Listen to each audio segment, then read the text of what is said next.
اگر آپ کو ایمان اور یقین حاصل ہو تو پھر دعا کریں اللہ اس پر استقامت عطا فرمائے، پھر اس پہ ڈٹ جائے۔ نبی پاک صلی اللہ علیہ وسلم نے فرمایا میں اس بات کا خوف نہیں کرتا کہ میری امت کمزور ہو جائے گی، اس بات کا ڈر نہیں کہ پیسے ختم ہو جائیں، نہ یہ خوف ہے کہ بھوکی مرے گی۔ حضور کس بات کا خوف ہے؟ تو نبی پاک نے فرمایا خوف یہ ہے کہ ان کا یقین کمزور ہو جائے گا۔ یاد رکھیں اگر اعتبار نہ ہو تو گھر نہیں چلتا، تو اگر اللہ رسول پر یقین کامل نہ ہو تو پھر بندہ مسجد نہیں آ سکتا، پھر اس کا دین نہیں چلتا، پھر اس کے لیے مشکل ہے نماز، پھر اس کے لیے مشکل ہے راہ خدا میں خرچ کرنا۔ میرے نبی پاک نے فرمایا یوں نہ کہا کر کہ یا اللہ چاہے تو دے چاہے تو نہ دے، جب مالک سے مانگ تو کہا کر یا اللہ تجھی سے مانگنا ہے، میں لے کے اٹھوں گا، تو مجھے دے گا۔ فرمایا جتنا تیرا یقین کامل ہوگا اتنا ہی اللہ تجھے جھولی بھر کے عطا فرمائے گا۔ کمزور سا مسلمان، لڑکھڑاتا سا مسلمان دیکھتا ہوں کرتا ہوں، اور یہ بھی نہ دیکھا کریں بھائی ایمان یقین کو استقامت کے درجے پہ لیں، یہ نہ دیکھا کریں کہ وہ کیسے دے گا، وہ کسی وسیلے کا محتاج نہیں ہے، وسیلے کو پسند کرتا ہے، پر وسیلے کا محتاج وہ بغیر وسیلے کے بھی دے دیتا ہے۔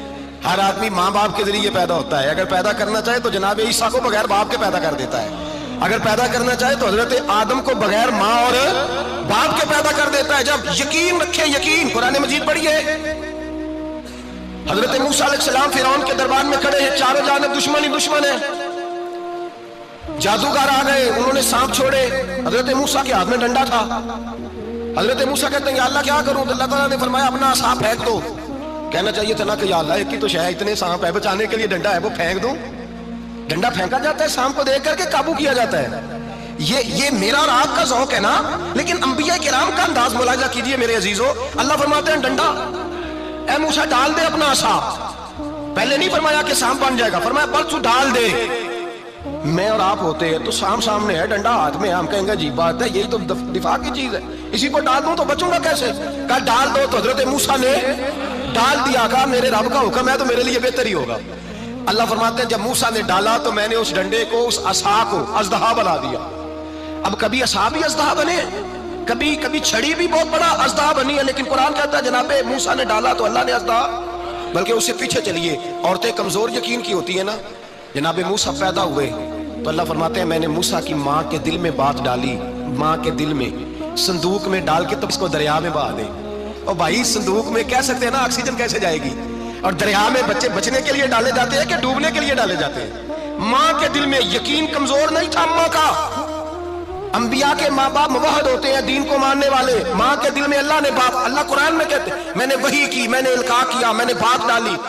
حضرت موسیٰ کی ماں کہتی ہے میں نے ڈال کے نا سمندر میں بیٹا، میں نے سمندر میں بیٹا ڈال کے صندوق میں بند کر کے رب کے حوالے کیا۔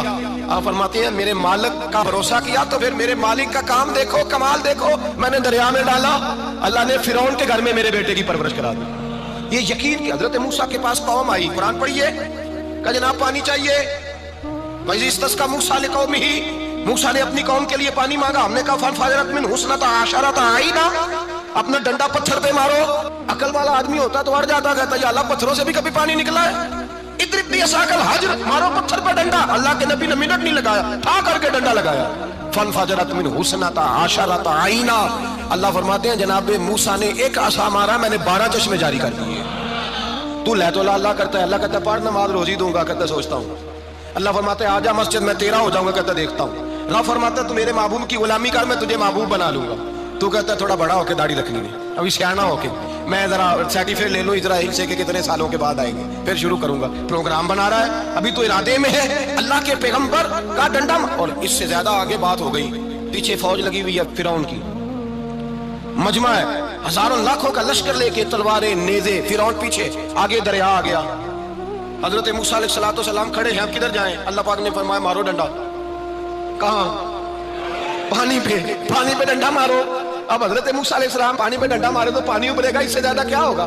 پہلے پتھر پہ ڈنڈا مروایا تو پانی نکلا، اب پانی پہ ڈنڈا مروایا، فَإِذْ فَرَقْنَا بِكُمُ الْبَحْرَ فَأَنْجَيْنَاكُمْ وَأَغْرَقْنَا آلَ فِرْعَوْنَ۔ اللہ فرماتے ہیں موسیٰ نے پانی پہ ڈنڈا مارا تو میں نے پانی میں رستے بنا دیے۔ ایک جگہ ڈنڈا مارا تو پانی نکل آیا، دوسری جگہ عصا مارا تو پانی خشک ہو گیا، 12 چشمے بن گئے، 12 رستے بن گئے دریا میں سے۔ حضرت موسیٰ علیہ السلام گزر گئے، اور اللہ فرماتے ہیں فرعون بھی آیا تو اسے میں نے غرق کر دیا، اور وہ کھڑا دیکھتا ہی رہ گیا کہ بنا کیا ہے۔ جب یقین کامل نصیب ہوتا ہے، اعتماد کی دولت اللہ دیتا ہے، جب انسان کو یہ انشراح صدر ہو جاتا ہے کہ میری نجات خدا کے حکم میں ہے اور رسول اللہ کے قدموں میں ہے، جب اسے یہ انشراح حاصل ہوتا ہے تو پھر نماز کا لطف آتا ہے. غور کیجیے کیا جملہ کہہ دیا میں نے. پھر اسے نماز کا پھر اسے نماز بوجھ نہیں بلکہ نماز نہ پڑھے تو اس پر بوجھ ہوتا ہے. پھر قرآن مجید اس کی روح کا ساتھی ہو جاتا ہے. پھر عبادات، تقویٰ، پرہیزگاری. پھر وہ ایک سنت کے چھوٹنے پر پریشان رہتا ہے جب یقین کی دولت نصیب ہوتی ہے. قرآن مجید فرقان حمید نے کہا ایمان لاؤ تو پھر ایمان پہ ڈٹ جاؤ، مسلمان بنو تو پھر اسلام پر. پھر یہ جو کمزوری ہے نا، یہ دیکھتے ہیں، کرتے ہیں، چلتے ہیں، ابھی کل ابھی پرسوں بہانے ہیلے، ابھی میں نماز شروع کرتا ہوں دیکھتا ہوں لا الہ الا اللہ محمد رسول اللہ صلی اللہ علیہ. جب کسی نے کلمہ پڑھا تو اس پر پورا دین ضروری ہے، پورا. اب وہ یہ نہیں کہہ سکتا کہ تھوڑا تھوڑا کر کے آؤں گا. یقین کی دولت نعمت ہے. اللہ پاک قرآن مجید میں فرماتے ہیں ان الذین قالوا ربنا اللہ ثم استقاموا، جنہوں نے کہا کہ اللہ ہمارا رب ہے اور پھر وہ اس پر ڈٹ گئے. پھر اس پر وہ کہا تو ڈٹ گئے، کھڑے ہو گئے. نہیں، اللہ ہی رب ہے، اللہ ہی دینے والا، اللہ ہی مالک، اللہ ہی ہمارا رازق ہے، رب ہی ہمارا سب کچھ. جب ڈٹ گئے تو فرمایا تتنزل علیہم الملائکہ، پھر میں ان کی مدد کے لیے آسمان سے فرشتوں کا نزول فرمایا کرتا ہوں. فرشتے کیا کہتے ہیں؟ اللہ تخافوا ولا تحزنوا، غم نہ کرنا، خوف نہ کھانا. وابشروا بالجنۃ التي كنتم توعدون، ہم تو تمہیں اللہ تبارک و تعالیٰ کی اس جنت کی خوشخبری دینے آئے ہیں جس کا رب نے تمہارے ساتھ وعدہ کیا ہوا ہے. پھر فرشتوں کا نزول ہوتا ہے. لیکن شرط کیا ہے کہ ایمان لائے اور پھر ایمان پر پھر یہ نہ سوچے کہ وہ کس طرح دے گا، وہ کیسے عطا کرے گا، وہ میری مدد کس طرح کرے گا، نظام کیسے چلے. ڈٹ جائے کہ میرے اللہ کا حکم ہے تو میں نے حلال ہی کھانا ہے، میرے رب کا حکم ہے تو میں نے تھوڑے پہ گزارا کرنا، میرے مالک کا حکم ہے تو میں نے اپنی جیب دیکھنی یا دوسرے کی نہیں دیکھنی، میرے رب کا حکم ہے تو میں نے اس کی اطاعت میں رہنا. جب ڈٹ جائے گا اللہ کے احکامات پر، جب ڈٹ جائے گا تو اللہ فرماتا ہے پھر میں تیری مدد کے لیے فرشتوں کا نزول کروں گا. نبی پاک صلی اللہ علیہ وسلم نے فرمایا دو دولتیں اگر کسی کو اللہ دے دے تو سمجھے اللہ نے اسے دنیا کی سب سے زیادہ دولت عطا فرما دی. یا رسول اللہ وہ کون کون سی چیزیں ہیں؟ فرمایا ایک جس شخص کو اللہ نے معاف کرنے کی دولت عطا کر دی، جو معاف کرنے لگ گیا، جس کی طبیعت میں درگزر آ گیا، جو معاف کرنے لگا، غلطیاں معاف کرنے لگا، جس کو ایک دولت یہ مل گئی. اور دوسرا میرے مصطفیٰ نے فرمایا جسے اللہ نے یقین کی دولت عطا فرما دی. جس کو یہ دو دولتیں مل جائیں، ایک درگزر کرنا، دوسرا رب رسول پہ یقین کامل رکھنا، اسے کائنات کی ہر شے مل گئی. میرے نبی پاک نے فرمایا جب بھی دعا مانگو خدا سے یہ دو نعمتیں مانگا کرو، عرض کیا کرو اے اللہ درگزر کی دولت عطا فرما، اے اللہ تو ہمیں یقین کی دولت عطا فرما، ایمان کی قوت اور پختگی نصیب فرما. میرے بھائی حضور نے فرمایا مانگ کے لو. کمزور ایمان والا شخص کسی کام کا نہیں ہوتا. جس آدمی کے ذہن میں شک کا بیج ایک دفعہ جنم لیتا ہے وہ آدمی تو غلام سے بدتر ہے. بے کیف سجدہ، روٹھی روٹھی سی عبادت، اس کی زندگی کیفیات سے خالی ہے.